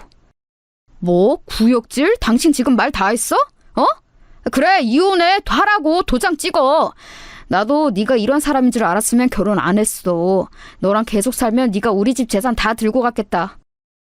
일부러 남편을 자극하는 말을 했더니 남편은 예상대로 이혼 서류에 도장을 찍었어요. 또 손을 올릴 기세길래 냅다 서류만 들고 도망쳤습니다. 결혼 전에는 무조건 독립하겠다고 호언장담하더니 이렇게 이혼하게 되었습니다. 저는 결혼식도 올리지 않은 채로 딸을 데리고 나온 거잖아요. 순간 너무 후회되기 시작했어요. 제 인생이 저 미친 인간들 때문에 이렇게 됐다고 생각하니 열받아서 잠도 오지 않더라고요. 그때부터 미친 복수를 계획하기 시작했습니다. 5년 동안 무급을 일한 것도 서러운데 뺨을 맞고 쌍욕까지 얻어먹었으니 너무 분하더라고요. 엄마, 나 숙식 제공되는 공장에 들어갈 거야. 예전에 공장에서 일했던 경험이 있으니까 자신 있어. 그동안 엄마가 우리 딸을 부탁해. 너무 미안해. 그래도 나 열심히 돈 벌어올게. 알겠어. 엄마가 우리 손녀딸은 알아서 키울 테니까 수경이 너는 너만 생각해. 알겠지? 엄마도 네가 그런 미친 인간들하고 살았다는 걸 아니까 너무 속상하다. 이혼하길 잘했어. 엄마는 항상 네 편이야. 우리 언니랑 엄마는 평생 고생만 하는 것 같아. 언니, 내 남자친구도 변호사라고 말했지? 혹시라도 무슨 일 생기면 당장 말해. 언니네 시댁 식구들 찾아오면 남자친구가 무조건 해결해준대. 듣기만 해도 든든하다. 우리 민영이 시집 보내려면 돈도 필요하니까 내가 조금 더 고생하지 뭐. 민영아, 너는 그러니까 아무 걱정하지 말고 공부 열심히 해. 알겠지? 어려운 형편에서도 공부를 잘했던 동생은 대학을 좋은 곳으로 갔었거든요. 거기서 만난 남자친구와 결혼 예정이었는데 그 예비 제부는 직업이 변호사였습니다. 변호사와 결혼하려면 우리 민영이도 돈을 어느 정도는 가져가야 했어요. 물론 제부의 집에서는 전혀 준비할 필요가 없다고 했지만 제가 결혼해보니 알겠더라고요. 그렇게 저는 공장에 가서 죽어라 일했습니다. 딸과 가족을 보러 1년에 딱 이틀만 쉬었어요. 남들은 집에 갈 때 혼자 공장에 남아 잔업을 하며 돈을 벌기 바빴습니다. 수경 반장님 너무 고생하는 거 아니에요? 쉬면서 일하세요. 이렇게 힘들게 일하는데 어쩜 그렇게 매번 웃는 얼굴이세요? 저는 반장님이 대단해요. 아니에요. 집에 있는 우리 딸을 생각하면 저절로 웃음이 나와요. 그리고 이번에 동생이 결혼하거든요. 그때는 일 쉬고 집에 다녀올 거예요. 혼자 시댁 집안일과 가게에서 일하기도 했고 또 결혼 전에 공장에서 미성년자 때부터 일했던 경험이 있어서 저는 금방 적응했어요. 몇 년이 지나자 공장에서 능력을 인정받아 반장까지 하게 되었습니다. 동료들과 사이도 원만해서 공장장님의 신임도 두터웠어요. 그리고 동생은 그 변호사 남자친구와 결혼도 하게 되었습니다. 얼마나 다행이었는지 몰라요. 몸이 아파 정신을 차릴 수가 없을 때도 시댁 식구들을 생각하면 억지로라도 하게 되었습니다. 통장에 차곡차곡 쌓여가는 돈을 보며 복수할 날을 기다렸죠. 언니! 내가 저번에 말했던 분야 이거 진짜 대박났어. 우리 언니 앉아서 떼돈 벌었네? 내가 분명히 말했지? 이건 진짜 돈이 되는 분양이었어. 웬일이야! 축하해! 그러네? 어머 민영아 이게 너 얼마야? 그래도 덕분에 이런 정보도 얻고 다행이다. 제보한테도 고맙다고 전해줘. 저는 그렇게 목돈을 모아 부동산에도 투자해서 돈을 벌기 시작했어요. 워낙 그쪽으로는 지식이나 정보가 없었는데 제보가 똑똑해서 많이 알려주었습니다. 그래서 공장에서 열심히 번 돈으로 아파트에 투자해서 어마어마한 돈을 벌기 시작했어요. 우리 셋이 반지하에서 힘들게 살았던 게 얼마 전 같은데 이제 이런 고급 아파트에서 살다니 믿기지 않아. 이게 다 수경이 너 덕분이야. 엄마가 괜히 그때 병원비가 고맙다고 사위한테 말해서. 그건 미안하다. 엄마, 오히려 엄마가 그때 그렇게 말해서 우리가 이렇게 살 수 있는 거야. 그때 말하지 않았으면 내가 남편이 그런 놈인지 몰랐을 거고 또 그 뒤로 그런 일이 안 일어났겠지. 이혼해서 이렇게 내가 정당하게 일해서 돈도 받는 거야. 맞아. 나는 언니가 이혼하길 잘했다고 생각해. 언니, 그리고 내가 남편하고 알아본 게 있어. 언니네 시댁가게 건물이 싸게 나왔더라. 그거 언니가 사는 거 어때? 시장에 있는 작은 건물이라 우리가 충분히 살 수 있어. 복수하는 거지. 뭐? 그거 좋은 생각인데? 내가 그럼 그 못된 시어머니의 건물주가 되는 거야? 민영아, 자세히 말해봐. 여러분, 권성징악이라는 말을 제가 말했던 거 기억하시죠? 저는 시어머니에게 당한 시집살이를 평생 갚지 못하겠다고 생각했어요. 그래서 항상 마음속에 억울함을 품고 살았습니다. 그런데 드디어 복수할 기회가 생겼어요. 동생의 말을 듣고 당장 부동산에 가서 확인하니 시세보다 싸게 나왔더라고요. 그래서 가지고 있던 아파트를 하나 팔고 당장 그 건물을 샀습니다. 그리고 복수가 시작되었어요. 다시 시장에 가서 시댁의 김밥집을 보니 그대로더라고요. 원래 시어머니의 성격 때문에 애초에 분식집은 장사가 잘 되는 편도 아니었어요. 김밥집을 바라보는데 예전에 제가 떠올랐습니다. 그렇게 혼자 생각에 잠겨 바라보는데 가게 안에 있던 시어머니와 눈이 마주쳤어요. 시어머니는 저를 보자 눈을 동그랗게 뜨고 가게 안에서 나왔습니다. 야, 이년아! 네가 지금 여기가 어디라고 와? 당장 안 꺼져, 이 미친년가나? 시어머니는 저를 보자 대뜸 욕하기 시작했습니다. 그 모습을 보며 사람이 참 여전하다고 느꼈어요. 시어머니는 가만히 제가 응시하자 전화로 남편을 부르더라고요. 구역질 난다며? 왜 여길 찾아와? 다시 재혼하자고? 어림도 없어. 무슨 낯짝으로 여기 온 거야? 당장 안 꺼져? 이혼했는데 왜 온 거야? 나는 너랑 다시 살 생각 없어. 참나, 이 교양 없는 인간들은 여전하네. 야, 나도 너 같은 인간하고 계속 살 생각 전혀 없어. 내가 미쳤니? 그리고 내가 내 건물 보러 오지도 못해? 나라고 뭐 당신들 얼굴 보고 싶어서 온 줄 알아? 이 건물 이제 내 거야. 내가 내 소유 건물 보러 온 거니까 조용히 해. 월세 2배로 올릴 거야. 그게 무슨 미친 소리야? 저게 진짜 갑자기 나타나서 무슨 헛소리야? 미치려면 곱게 미쳐야지. 또 돈 훔쳐가려고? 여기, 이거 안 보여? 보이지? 내 이름 석자 적혀있지? 내가 너희 가게 건물주인이니까 행동 똑바로 해. 알겠어? 그리고 예전에 일하고 못 받은 돈도 받기 전에 입 다물어. 참고로 내 동생 남편 변호사야. 이 썩을 것들. 제가 살면서 이렇게 통쾌했던 적이 없습니다. 부동산에서 받은 서류를 시어머니와 남편에게 보여줬더니 둘은 꿀먹은 벙어리가 되었어요. 의기양양하게 일부러 가게 안에 들어가서 쭉 둘러보았어요. 예전에 돈도 받지 못하고 일했던 게 생각났어요. 시어머니와 남편 둘은 서로 바라보며 저한테 아무 말도 하지 못했죠. 그 모습을 보며 속에 있던 모든 안 좋은 감정이 사라지더라고요. 힘들게 공장에서 밥도 주먹밥 하나만 먹어가며 일했던 게 생각났습니다. 임신한 채로 김밥집에서 고생했던 것도 기억났죠. 아무 말도 못하고 눈도 못 마주치는 썩을 시댁 식구들에게 오히려 한 번 웃어주고 집에 왔습니다. 그날은 너무 기뻐서 잠이 안 왔어요. 실제로 저는 그 뒤로 일부러 제 건물을 자주 방문하고 있답니다. 제가 보이면 시어머니는 가게 밖으로 나오지도 않아요. 그 모습이 너무 웃겨서 여러분께 보여주고 싶을 정도랍니다. 이렇게 악한 사람은 결국 다 되돌려받는다는 것을 알게 되었어요. 여기까지가 제가 준비한 사연입니다. 다들 재밌게 들으셨나요? 저는 지금도 너무 통쾌해요. 들어주셔서 감사합니다. 결국 사람은 착하게 살아야 하는 것 같아요. 여러분, 우리 착하게 살아요.